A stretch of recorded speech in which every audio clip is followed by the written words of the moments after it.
So we're going to talk about Principle 7 tonight. Everybody know what Principle 7 is? Recovery is a part of training.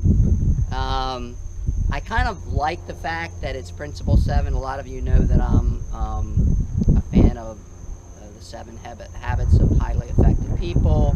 Habit 7 is sharpen the saw, which is the habit of renewal and recovery in that book. But the concept of recovery is important in many different ways.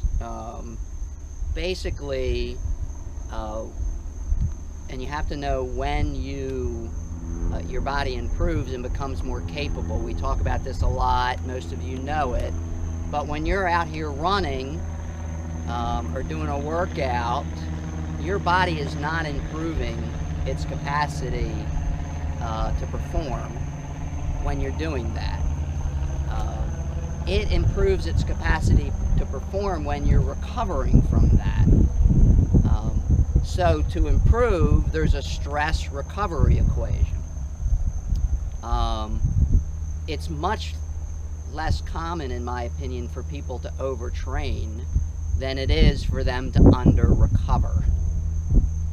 Right? So as long as you can recover from the stress that you're providing or applying, your body's going to get better.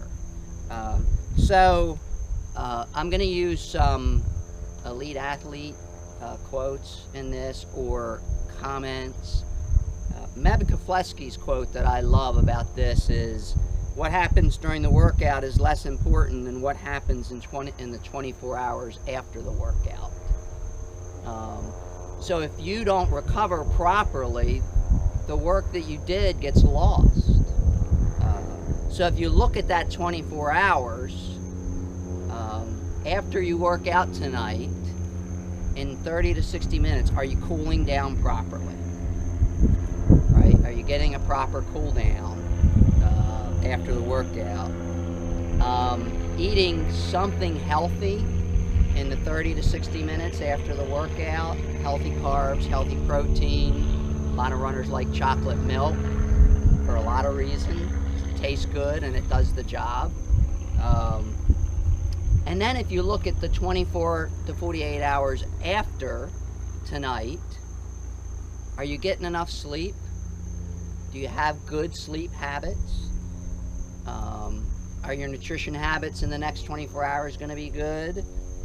When you run tomorrow and Thursday, are you going to run easy enough to let your body to continue to recover from the workout you do tonight?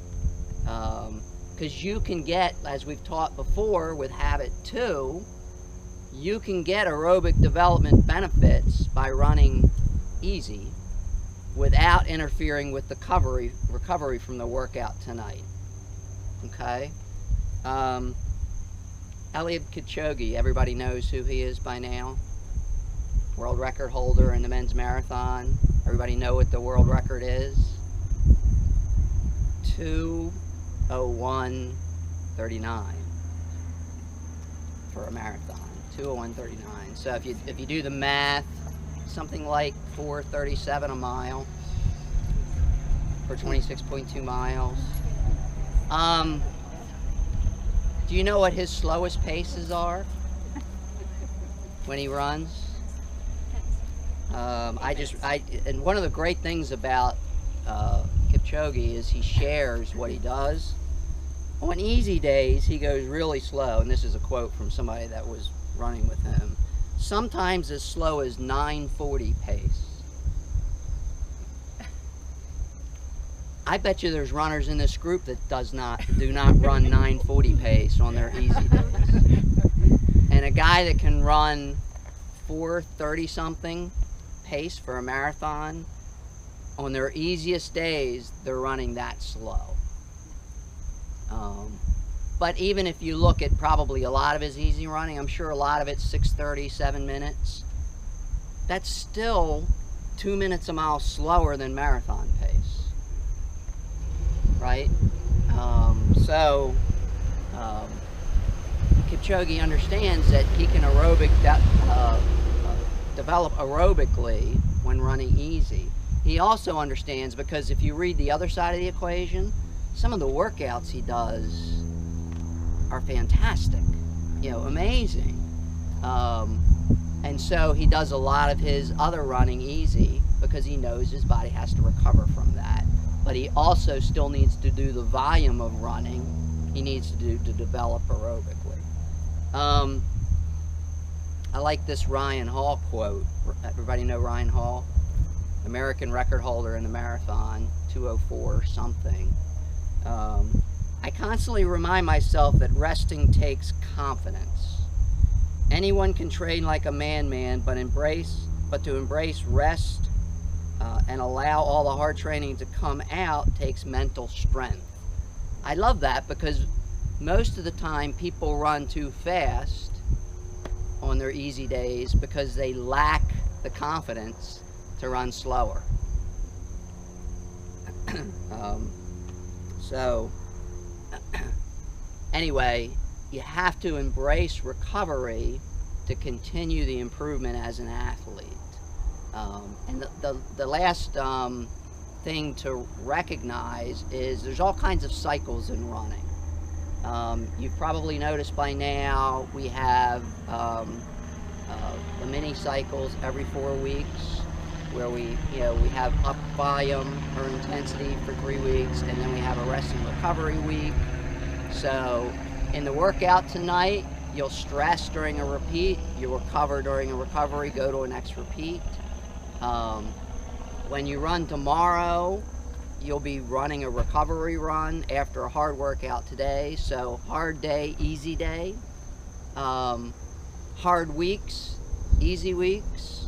And then in the larger picture, after a training cycle, there's a period of rest and recovery, right? So all those are elements of recovery that are important to embrace as a runner. And that last one, when we get to the end of the season and I ask you all to take a couple weeks off, many of you will lack the courage to do that because you'll be afraid that you'll lose your fitness and won't be able to get it back, which logically you should be able to know is somewhat silly. Unless you're doing it over Christmas.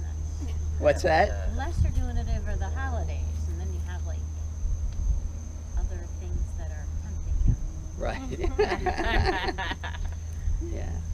So anyway, any questions about recovery and the importance of it? What's your thoughts about napping?